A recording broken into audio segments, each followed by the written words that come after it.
কদিন ধরে ছোট পর্দার অভিনেত্রী সাদিয়া আইমানের একটি ভিডিও ধারণকে কেন্দ্র করে তোলপাড় শোবিজ জগৎ।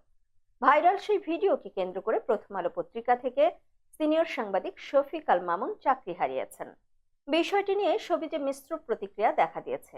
জনপ্রিয় অভিনেত্রী মৌসুমী হামিদও ব্যক্তি জীবনে পোশাক পরিবর্তন নিয়ে বিব্রতকর পরিস্থিতিতে পড়েছিলেন। দীর্ঘ স্ট্যাটাসে সেই ঘটনার বর্ণনাও দিয়েছেন তিনি।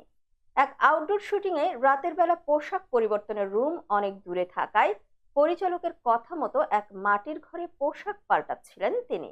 শুটিং ইউনিটের একজন লোক পাহারা দেবে বলে আশ্বস্ত করলেও হুট করে সেই রুমে প্রোডাকশনের একটি ছেলে ঢুকে পড়ে। এতে মৌসুমী, যিনি পাহারায় ছিলেন, তার উপর চিৎকার চেঁচামেচি করলে তিনি বলতে থাকেন ছেলেটা তেমন কিছু দেখেনি এবং সবাই বলতে থাকেন মৌসুমী নাকি ওভার রিঅ্যাক্ট করছেন।